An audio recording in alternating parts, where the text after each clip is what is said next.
Şimdi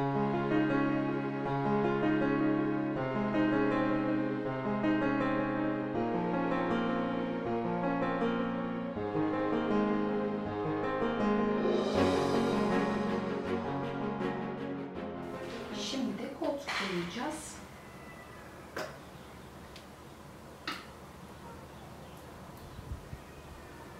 İlk önce ahşap kısımlarından başlayacağım koltuğu boyamaya.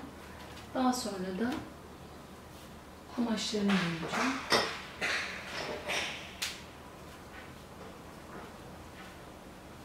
Bu şekilde ince fırça kullanacağım. Boyamı yine hiç sulandırmadım.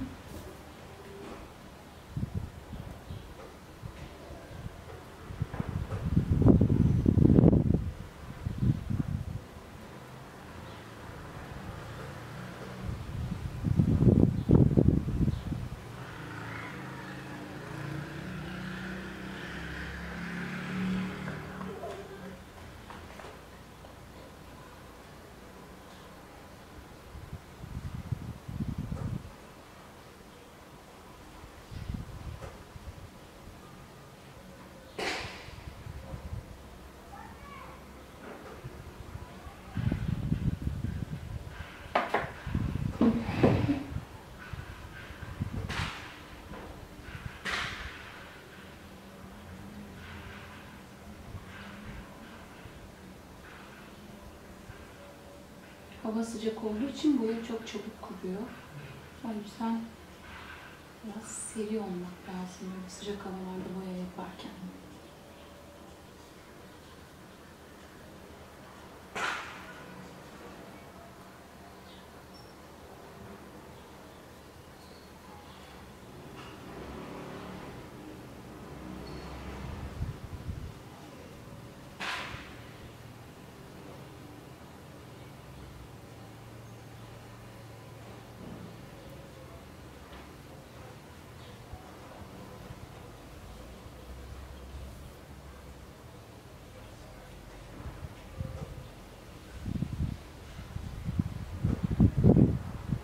Boyamız yine Cadence Multi Surface.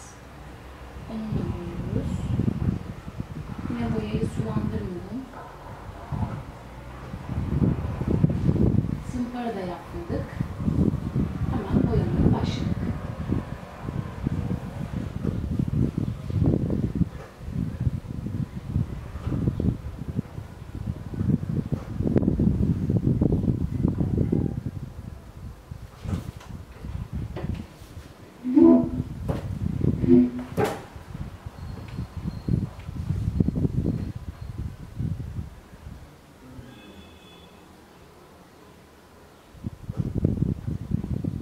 Böyle koltuk boyayacaksanız eğer kumaş kısımlarına maskeleme bandı yapıştırabilirsiniz. Boyanın değmemesi için daha iyi olur. Ama şu kısımları benim için çok önemli değil. Elimden geldiğince o kısımları getirmemeye çalışıyorum. Gelse de sorun değil.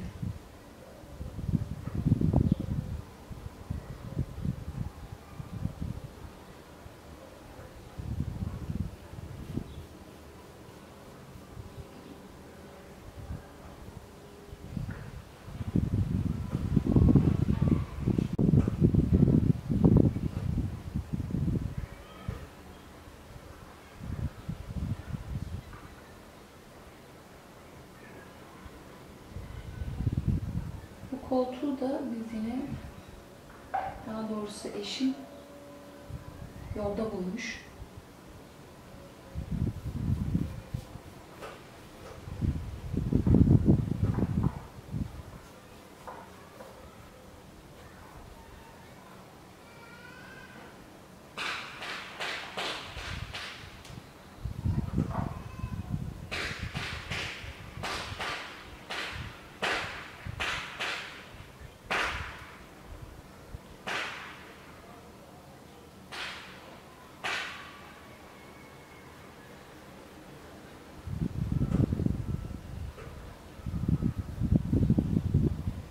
Katta zaten şöyle söyleyeyim, ilk katı boyarken zaten alacalı bulacalı bir görüntü olur.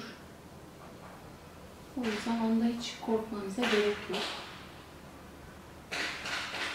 İkinci veya Cadence Make Surface'te genelde ikinci katta düzeliyor. İlk kat boyamalar yeterli gelebiliyor ama tam benim istediğim gibi böyle tok beyaz, pak beyaz istiyorsanız o zaman bazen üçüncü kata da gerek duyabilirsiniz beyaz boyamalarda.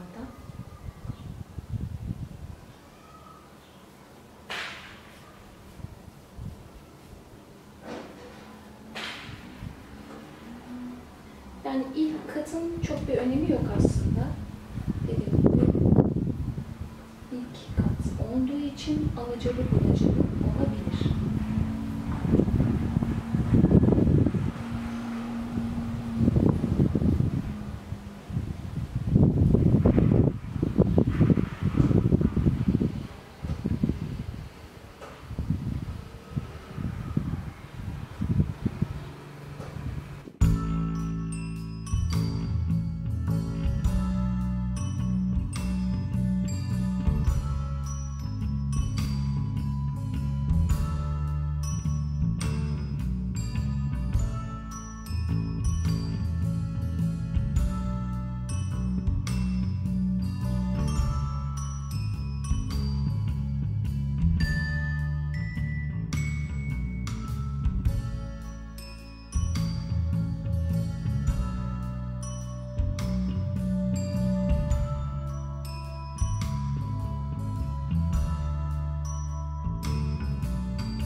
Şimdi ne yapacağız?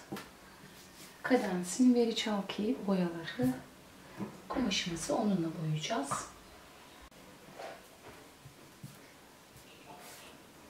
Beyaz, ebe gümeci rengi,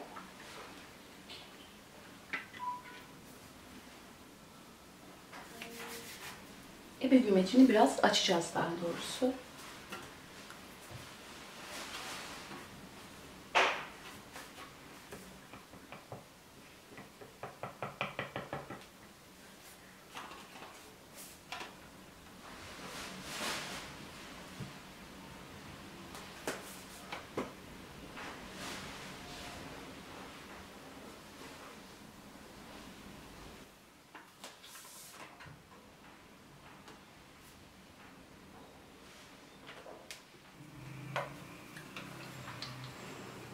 Hafif böyle bir parlaklık versin diye içerisine yine Cadence'in kumaş boyası oluyor bu. Dora tekstil kumaş boyası. Böyle çok hafif bir parlaklık versin diye biraz bundan da ekliyorum içine. Karıştıralım bakalım.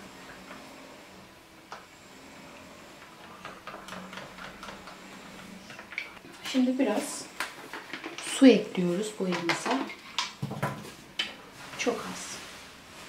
Yani göz kararı. Ben göz kararı ekledim.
Şimdi de neredeydi? Cadence Home Decor Wax. Bundan uygulayacağım üzerine. Şöyle bir süngerim var benim.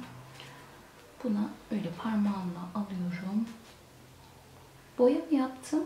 Başka herhangi bir işlem yapmadım. Koltuğun kumaşına.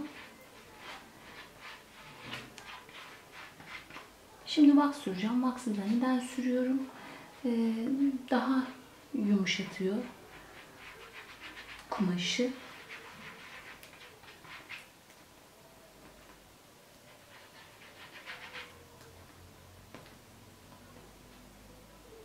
Parlak bir görünüm veriyor kumaşa. Daha sonra yani koruyuculuğu nasıl? Tabii orasını bilmiyorum. Daha önce deneyip test etmedim. Ama hop bu şekildeyken sildim. Herhangi bir sorun yok.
Son bir şeyler eklemek istiyorum ben.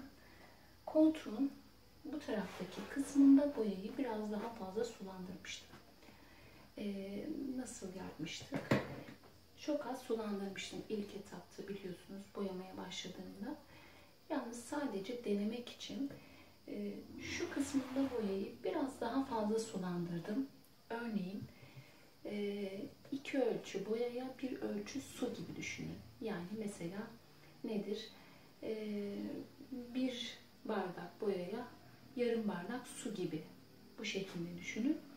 Burası o yüzden oldukça yumuşak oldu. Bu kısımlarda çok hafif bir sertlik var.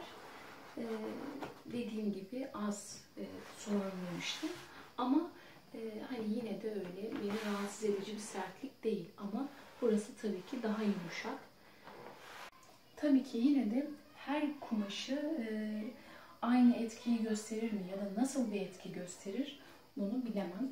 Bunun için önce kumaş boyayacaksak ufak bir yerini test etmek gerekiyor. Yani örneğin bir koltuk boyayacaksanız bunun için önce ya kırlentinin ufak bir köşesinde deneyin veya da yani koltuğun kumaşından bulun küçük bir parça, onda deneyin. Ben yine de işte tay tüyü olsun, kadife olsun veya süet olsun bununla ilgili denemeler yapacağım.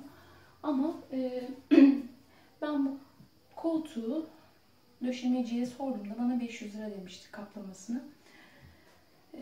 Ne gitti? 2 adet 150 cc veri çalki kullandım ben.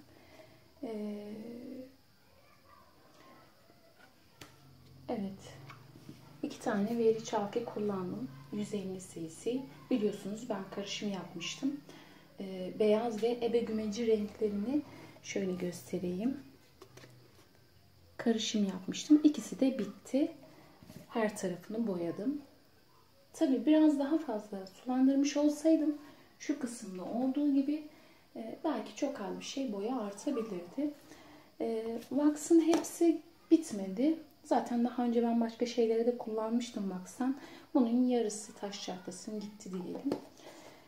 Başka ne kullandık? Bir de 120 cc'nin tamamı gitmedi. Cadence Multi Surface 001 beyaz. Ahşap kısımlarını biliyorsunuz onunla boyamıştım. 120 cc'nin tamamı gitmedi. 2 kat boyadım yine o kısımları da. Koltuk kumaşını sadece tek kat boyadım. İkinci kata gerek kalmadı. Gördüğünüz gibi gayet güzel kapatmıştı. Onun dışında evet silmeyi denedim, sildim. Herhangi bir şey olmadı. Zaten hani boya çıkıyor olsaydı vaksı sürerken de beze gelirdi. O zaman da çıkardı. Ama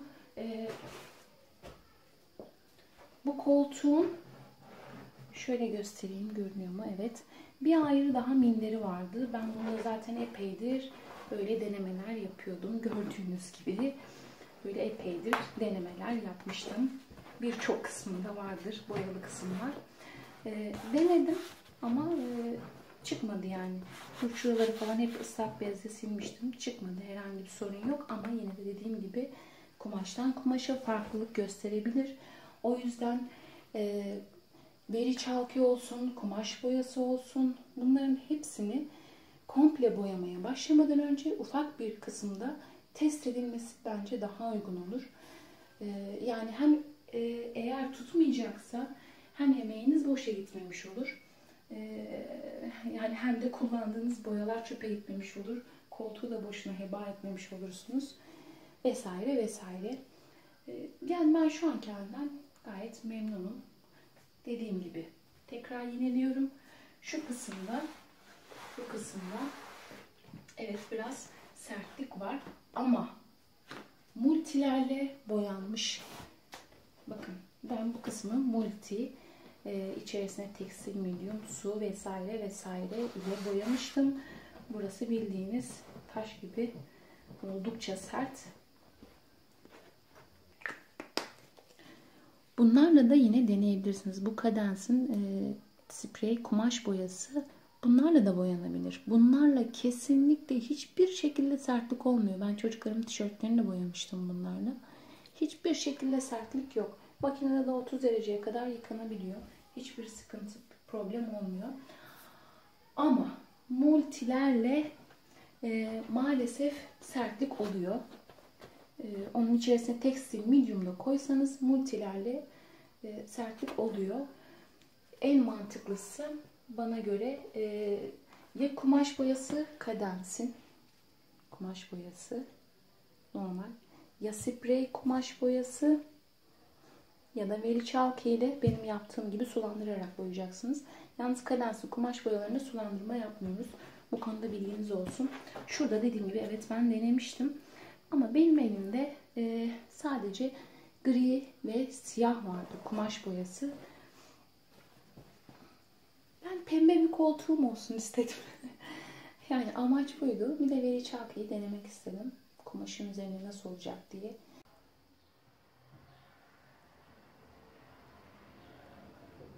Normalde böyle koltuk boyayacaksanız, hani bu şekilde koltuklar boyanacaksa buralarını söküp yerine takabilirsiniz. Oraları çünkü boyanınca ister istemez aralarına boya dolabiliyor. Tabii ki hani oralarını söküp yeniden yenisini alıp yapıştırılsa daha güzel olur, daha orijinal durur. Ama ben boyayıp geçtim orasında. Çok fazla önemsemedim açıkçası. Benim için zaten bu bir deney koltuğuydu. Evet, bütün söyleyeceklerim bu kadar. Bir sonraki videoda görüşmek üzere. Hoşça kalın.